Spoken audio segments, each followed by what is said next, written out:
Hey everyone, and welcome back to another mining chamber video. Today I want to talk about Ethereum 2.0 and give you guys some deep insight about the topic and what can potentially happen to GPU mining. I will also be discussing about my plan of action moving forward, so let's go ahead and get into the video right after the intro.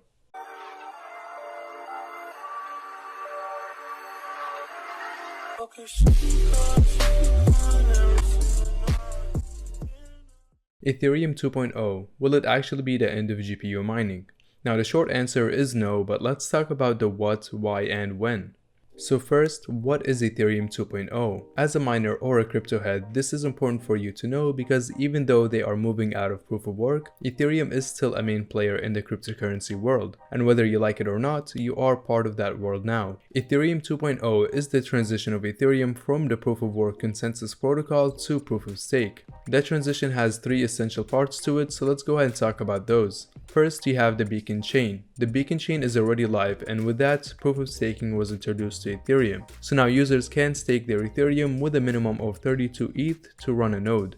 Now this video is not to explain proof of stake, but in short, proof of stake works by holding a certain amount of ETH and locking it up in a node, and then you get paid incentives for it.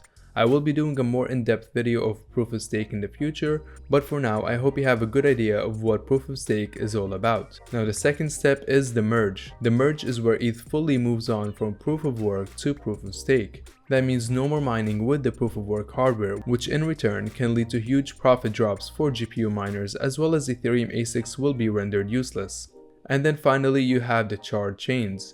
Now the chart chains is where all the great stuff about Ethereum 2.0 exists. It reduces the network congestion, which increases transactions per second by splitting the blockchain in smaller packets, also known as sharding. In simple English, to run a node, it basically needs to download the entire blockchain to have a full ledger of transactions.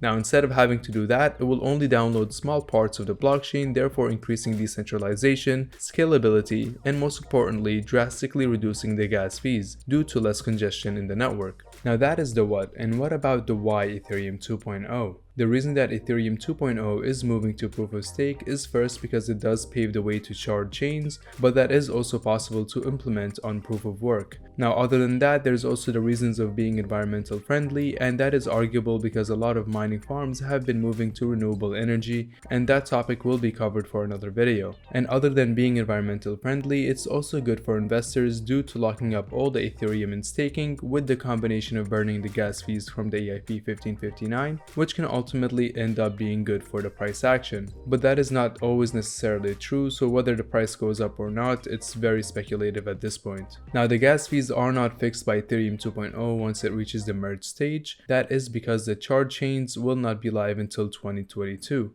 Hopefully. So that means even if they choose to stick to proof of work, it will be just fine, especially after implementing something similar to charting as well. So what I'm trying to say is that the gas fees are not connected to the consensus protocol, whether it's proof of work or proof of stake. Miners don't set the gas price, neither do the validators or the nodes. Instead, it automatically goes up when the network is congested. You can think of it as a highway with limited roads and an express lane. The more people that use the express lane, the more expensive it will be getting. But in charting, you can think of it as having more than just one express lane. Now, proof of stake has been on Ethereum's roadmap since day one, so that means we can't complain about it. We knew it will be coming at some point, and it has always been delayed more and more. Which brings us to the when. Now, there's a couple of whens here, but the one that matters the most to miners is the merge. I see this question very often, and that is when Ethereum 2.0 will be happening, referring to the merge because Ethereum 2.0 is already happening. Phase 0 went live, which is the beacon chain, and that enabled proof of stake, and now the next step will be the merge. So like I mentioned earlier, the merge is where proof of work is no longer a thing in Ethereum. Now the goal for the merge by Vitalik is to go live by the end of 2021. I wish I can give you assurance that it will happen or not, but unfortunately I can't. It all depends on the core devs and whenever they make all the changes that are necessary and test them out, and then they can go live with the changes.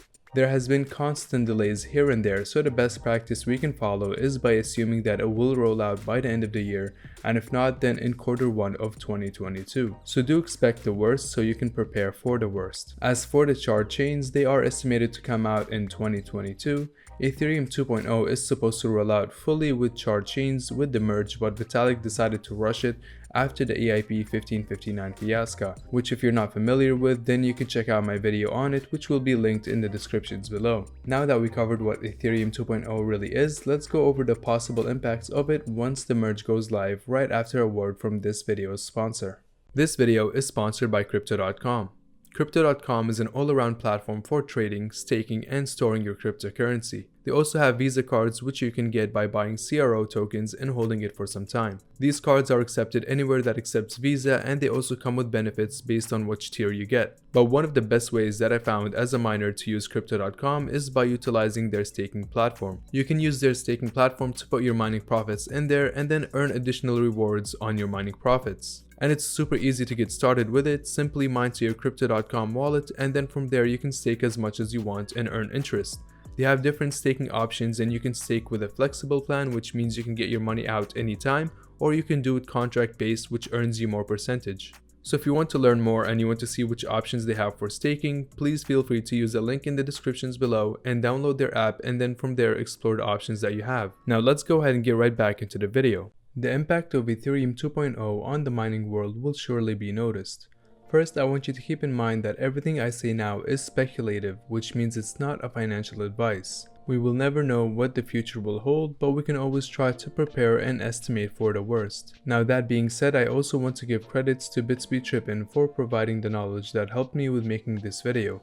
Most of the data that I will be going over I learned from him, so if you're not yet subscribed to BitsBeTrippin, please make sure you do so. The link will be in the descriptions below. Ethereum currently has a lot of hash rate on its network, and once Ethereum goes to proof of stake, all of this hash rate needs to go into other different cryptocurrencies, which in return will make their profitability a lot less. Now the way we can divide the Ethereum network hash rate is by GPUs and ASICs. Based on the data from BitsBeTrippin, the ASICs are estimated to be around 45% or more of that hash rate. And since ASICs are algorithm specific, after Ethereum goes to proof of stake, these ASICs need to find another ETH coin to be able to mine. And then for the rest of the network hash rate, which is made mostly by GPUs, will be going into whichever algorithm with the most profitable coin.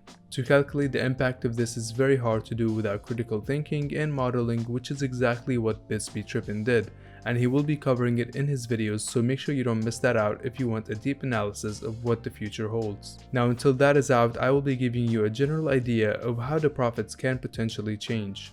The way I want to deliver this information to you is by giving you an example of two different mining rigs with before and after Ethereum 2.0 potential profits. The two rigs that I will be using in this example will be my 6 Radeon 7 build and my RTX 3080s build. I have a video on both of these builds, so if you're interested in more information about them, then you can find the links for them in the descriptions below.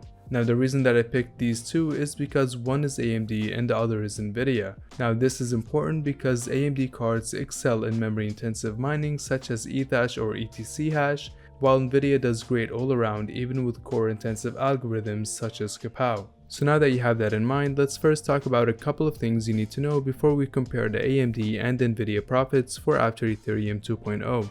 Now the first thing that you should know is that there's a lot of different algorithms other than ETH, which is the Ethereum algorithm for mining. Now these other algorithms will not have the same numbers that you have for ETH, so for example if you do one RTX 3080 here on whattomine.com, you'll see that you'll be getting around 91 megahash, which you can be pushing around 100 megahash if you overclock properly, and then you'll see all these other algorithms will have different numbers. So if you're mining Raven coin, you will be getting around 39.50 on the Kapow algorithm, so just keep that in mind. Your numbers will look different for other algorithms. Now other than the different algorithms, the price of the cryptocurrency itself is also a big part into mining profitability, so whether one of the coins that you can mine goes up in price, that will also help you a lot in being more profitable. Now for the sake of this video, since we can't predict the price, I'll just go ahead and use the current prices that we have today, and then you can just keep in mind that if the price goes up, then your profitability will also go up with it. So the first build I want to talk about is the 6 RTX 3080s, and they can make around $48 a day mining Ethereum. Now you can come to whattomine.com and put whatever electricity price you want, and then you can see how much electricity you'll be paying, but for now we'll just talk about the revenue.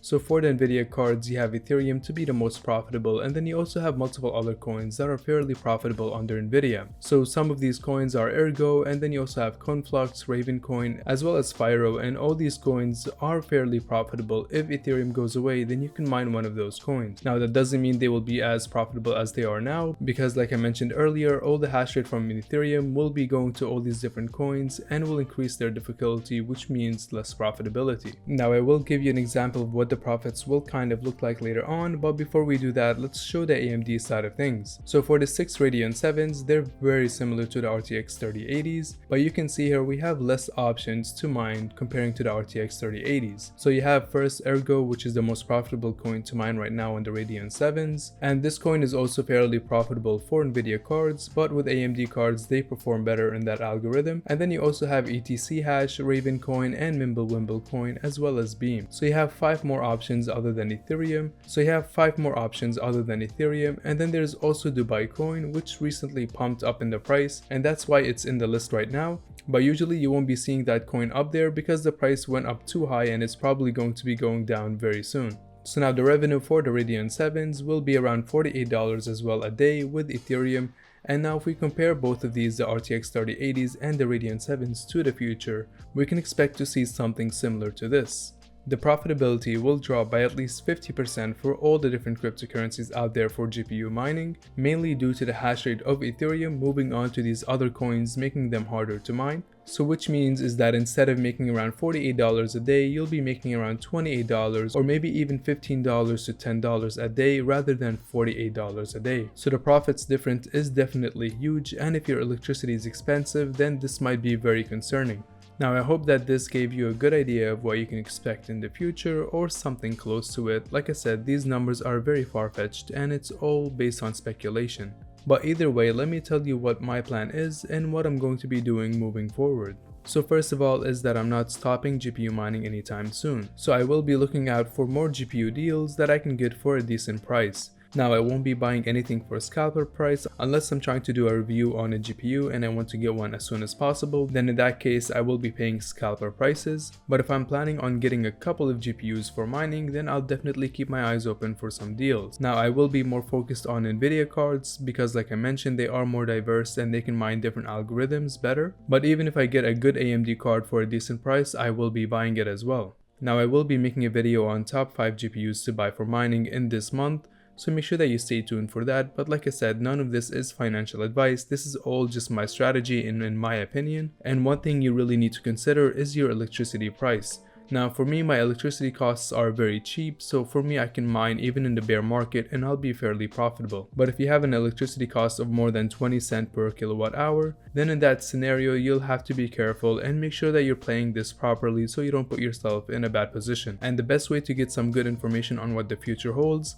is by watching Bitsby Trippin' deep analysis video, so you should stay tuned for that until it's out. Now that wraps up this video. I hope that answered your questions and gave you a good idea of what will be happening. Now that being said, I will try to keep you guys updated whenever Ethereum 2.0 has an actual deadline for when it will be happening with the merge, and I will be posting on that on the channel as well as on Instagram, so make sure that you follow Mining Chamber on there if you're not following it yet. Thank you guys so much for watching this video. If you enjoyed it, make sure to leave a thumbs up, and if you have any questions or anything that I messed up on, please let me know in the comments below. And if you're new here, make sure to subscribe. Thank you guys again, and I hope you have a wonderful day.